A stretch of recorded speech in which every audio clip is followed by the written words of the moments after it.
Hello guys, welcome to my channel travel with Saurabh.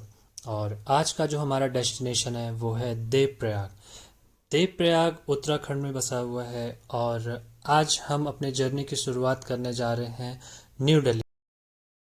Anand Vihar terminal से हमने Vande Bharat express train में ticket booking की थी हरिद्वार के लिए। चाहे तो आप ऋषिकेश के लिए भी टिकट बुक कर सकते हैं। और आनंद विहार टर्मिनल पे आपको वंदे भारत एक्सप्रेस का जो टाइम है वो है 4:30 PM का। और इसके जो चार्जेस हैं वो हैं 1000 रुपीज़ पर सीट। आप जब ट्रेन में बोर्ड करेंगे तो आपको इसमें नाश्ता भी मिलेगा। आप इवनिंग के टाइम में भी आपको ये स्नैक्स सर्व करेंगे और आफ्टर 1 और 2 आवर आपको ये डिनर भी सर्व करेंगे। तो ये सारे चार्जेस टिकट में इंक्लूडेड रहते हैं। रात के 8 बजे ये आपको हरिद्वार पहुंचा देंगे। हरिद्वार में आप नाइट स्टे कर सकते हैं। होटल की जो चार्जेस हैं वहाँ पे मिनिमम 600 से स्टार्ट होता है और मैक्सिमम 1500, 2000 और 3000 पर नाइट। वहाँ पे आप नाइट स्टे करें एंड मॉर्निंग में फ्रेश आप वहाँ से 5 AM और 6 AM आप वहाँ से कार बुक करके देवप्रयाग के लिए रवाना हो सकते हैं। यहाँ से जब आप आगे बढ़ेंगे ऋषिकेश के लिए तो ऋषिकेश मात्र यहाँ से 22 से 23 किलोमीटर है, जो कि पहुँचने में आपको मैक्स टू मैक्स 1 घंटा लगेगा। हाईवे पे जब आप ऋषिकेश की ओर आगे बढ़ेंगे तो आपको लेफ्ट साइड में हरिद्वार का घाट दिखेगा और सुबह ही सुबह आपको गंगा माँ के दर्शन भी हो जाएंगे। गंगा माँ के दर्शन के बाद हम स्ट्रेट यहाँ से जाएंगे ऋषिकेश के लिए।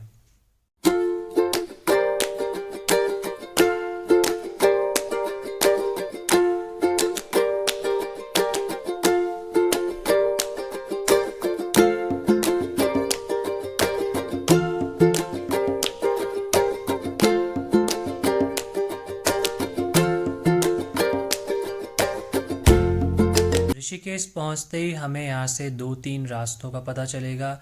एक रास्ता जो है वो सिटी के अंदर से होकर के जाता है और वो आपको लेकर के जाएगा राम झूला लक्ष्मण झूला की तरफ से आगे रुद्रप्रयाग देवप्रयाग के लिए।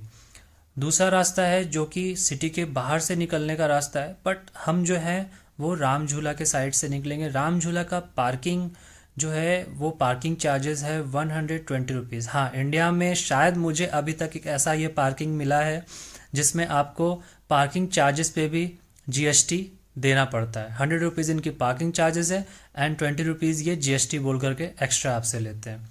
तो नेक्स्ट टाइम अगर आप जाएं तो पार्किंग चार्जेस विद जीएसटी देने के लिए आप रेडी रहें ऋषिकेश में। मॉर्निंग के टाइम में हमने ऋषिकेश में ब्रेक नहीं लिया है क्योंकि हमें देवप्रयाग जाना है और वो डिस्टेंस लॉन्ग है और वो हमें जल्द से जल्द कवर करना है। तो हमने अपने गाड़ी की स्पीड बढ़ाई और निकल गए आगे। जब आप ऋषिकेश राम झूला और लक्ष्मण झूला से आगे निकलेंगे तो बहुत सारे स्पोर्ट्स एक्टिविटी जो ऋषिकेश में होता है वो आपको देखने के मिलेंगे। हमने वो सब नहीं किया क्योंकि हमें मेनली जाना था देवप्रयाग के लिए।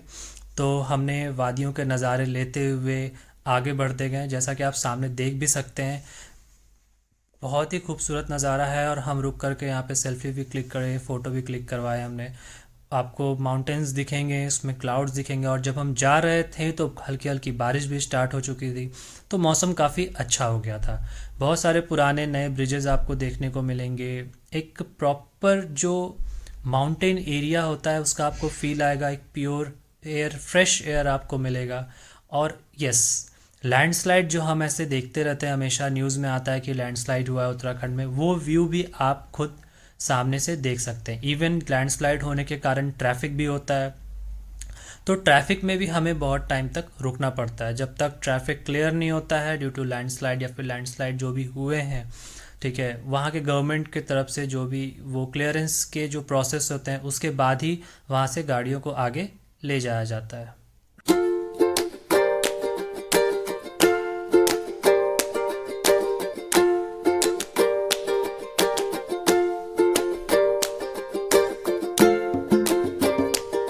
स्लाइड के कारण कभी कभी ऐसा भी होता है कि आपको 1 से 2 घंटा तक ट्रैफिक में फंसे रहना पड़ता है क्योंकि जो रोड रहते हैं वो टोटली ब्लॉक्ड हो जाते हैं। और समटाइम्स वन वे भी अगर पॉसिबिलिटी रहता है तो डाउनवर्ड्स या अपवर्ड्स के गाड़ी को लाइक एक एक करके या थोड़े थोड़े नंबर्स में गाड़ियों को पास किया जाता है। ऐसे एरिया में ट्रैवल करने का एक फ़ायदा ये भी होता है कि आपको हर एक चीज़ का एक्सपीरियंस हो जाता है। लाइक हमेशा स्मूथ रोड पे ट्रैवल करने से अच्छा है कि आप ऐसे माउंटेन एरिया में भी ट्रैवल करें, जिससे कि आपको पता चले कि हाँ, लाइक एक माउंटेन एरिया में क्या स्ट्रगल होता है, क्या इश्यूज आते हैं ट्रैवल करने पर, और उसको हम किस तरह से कूल एंड काम हो करके ईजिली इंजॉय करते हुए अपने डेस्टिनेशन की ओर धीरे धीरे बढ़ते जाते हैं। पौराणिक कथाओं के अनुसार देवप्रयाग में श्री राम जी और दशरथ जी योग साधना किया करते थे। ऐसे तो गंगा का उद्गम गंगोत्री से सब कहते हैं कि हुआ है, पर अगर आप देखें तो भगीरथ और अलकनंदा नदी का संगम जब देवप्रयाग में होता है तो ही यहाँ से गंगा नदी का उद्गम होता है। देवप्रयाग में भगीरथी और अलकनंदा के संगम के बाद जब गंगा का उद्गम होता है तो यही गंगा नदी ऋषिकेश को हरिद्वार, प्रयागराज, बनारस, पटना होते हुए गंगा सागर में जाकर मिल जाती है। मौसम इतना अच्छा था कि देखते ही देखते हम कब देवप्रयाग पहुंच गए हमें पता भी नहीं चला।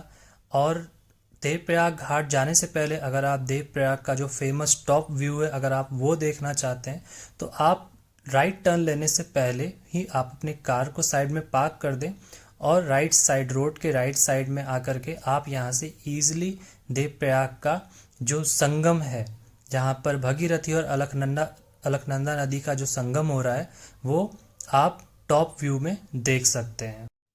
कुछ देर यहाँ पे बिताने के बाद हमने अपने जर्नी को आगे बढ़ाया और हम नदी के उस तरफ गए क्योंकि हमें घाट पे जाना था। घाट पे जाने के लिए आपको दो रास्ते मिलते हैं, एक जो है वो डायरेक्ट मेन रोड से सीढ़ी का रास्ता है, और अगर आपके पास व्हीकल है, फोर व्हीलर है, तो आप आगे जा कर के राइट टर्न लेकर के भी आ सकते हैं। पार्किंग की सुविधा भी है अंदर में, और आगे आने के लिए आपको एटलीस्ट 1 किलोमीटर बाय फुट आना पड़ेगा।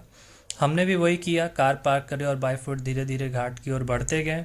पतले पतले गलियों में से हम आगे बढ़े और फाइनली हम आ गए हैं देवप्रयाग संगम के पास। संगम आए और यहाँ पे स्नान न किया तो ऐसा तो हो नहीं सकता, तो मैंने भी ज़्यादा देर नहीं की और फट से डुबकी लगाने के लिए तैयार हो गया। पर पानी बहुत ही ज़्यादा ठंडा था नदी का। थोड़ी देर खड़े रहने के बाद मैंने फिर डुबकियाँ लगाने शुरू की और नहाने का पूरा आनंद लिया।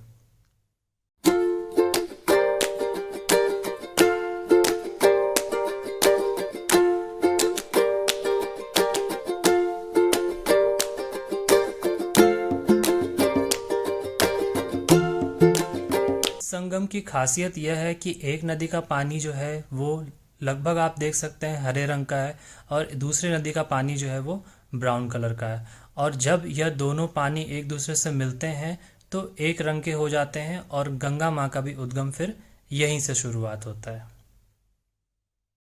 यहाँ पर अगर आपको कभी भी स्नान करने के लिए आना हो तो आप बारिश का मौसम छोड़ करके आप किसी भी टाइम आ सकते हैं। बारिश के समय में पानी का उफान बहुत ज़्यादा होता है और यहाँ पर नहाने नहीं दिया जाता है। जब आप यहाँ पर आए तो यहाँ पर छोटे से गुफा में एक शिव जी का शिवलिंग भी है। आप स्नान करने के बाद शिवलिंग पे जल भी चढ़ा सकते हैं, और अगर आप चाहें तो यहाँ से गंगा जल भी लेके जा सकते हैं। तो हमने कर लिया स्नान और कर लिया पूजा और गंगा जल भी ले लिया, और इसके बाद हम निकल गए वापस ऋषिकेश की ओर। ऋषिकेश जाने के समय हाईवे पे आपको बहुत सारे छोटे छोटे होटल्स वगैरह मिल जाएंगे। आप वहाँ रुक करके खाना भी खा सकते हैं और चाय भी पी सकते हैं।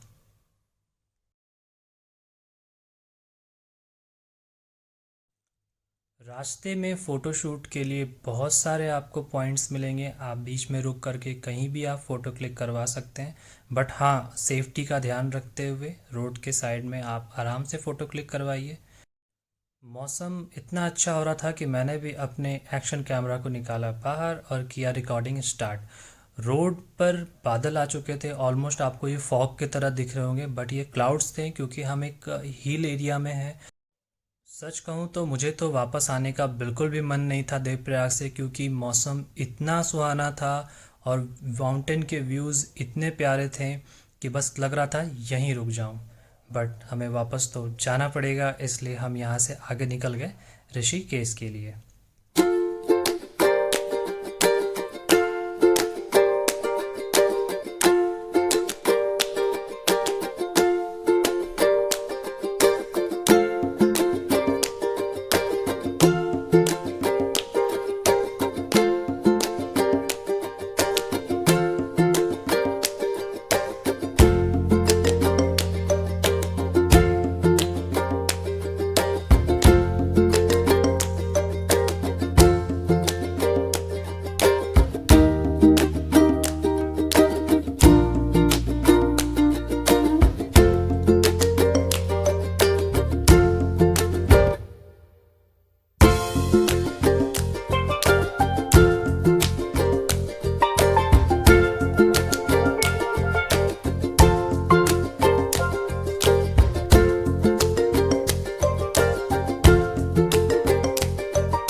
ऋषिकेश में अगर आप चाहते हैं कि आप गंगा नदी को पास से देखें, कुछ देर गंगा नदी के किनारे जाके खड़ा हो, तो उसके लिए आपको यहाँ से सीधे ना जाते हुए यहाँ से लेफ़्ट टर्न लेना पड़ेगा। अगर आप यहाँ से सीधे जाते हैं तो राम झूला वाला रोड आ जाएगा। तो यहाँ से हमने लिया लेफ़्ट, एक ब्रिज क्रॉस करेंगे। ब्रिज क्रॉस करने के बाद हमें यहाँ से लेना है राइट टर्न। राइट टर्न लेने के बाद यहाँ पर मैक्स टू मैक्स आपको 4 से 5 किलोमीटर का डिस्टेंस कवर करना पड़ेगा। इतना डिस्टेंस कवर करने के बाद जब आप पहुंचेंगे तो आपको लक्ष्मण झूला का एरिया मिल जाएगा। वहाँ पर मंदिर है, मंदिर में जाके आप दर्शन भी कर सकते हैं, पूजा भी कर सकते हैं। और मंदिर के जस्ट साइड से रास्ता गया है जिससे कि आप गंगा नदी के किनारे जा सकते हैं। वहाँ पर समटाइम्स बोटिंग्स और स्पोर्ट्स भी, बहुत सारे रिवर स्पोर्ट्स वहाँ पर अवेलेबल है। चाहे तो आप रिवर स्पोर्ट्स भी कर सकते हैं और कुछ देर बैठ के वहाँ पे टाइम स्पेंड कर सकते हैं। हमने भी वही किया, गंगा नदी के किनारे गए, लक्ष्मण झूला देखा और वहाँ पर कुछ देर बिताया। वहाँ से निकलने के बाद हम गए राम झूला। राम झूला पहुँचते हो गई थी शाम, बट फिर भी हमने अच्छे से सारे नज़ारे वहाँ पर देखे और कुछ देर जा कर के राम झूला पर भी टाइम स्पेंड किया। हो गई थी शाम, हमने किया वहाँ पर ऋषिकेश में डिनर और कुछ शॉपिंग लोकल मार्केट में, और फिर वहाँ से हम निकल गए हरिद्वार के लिए। तो ये था हमारा दिल्ली से देवप्रयाग तक का सफ़र वाया हरिद्वार और ऋषिकेश। तो लाइक, कमेंट एंड शेयर करें इस वीडियो को, और वीडियोस के लिए फॉलो करें ट्रैवल विद सौरभ को। Thank you.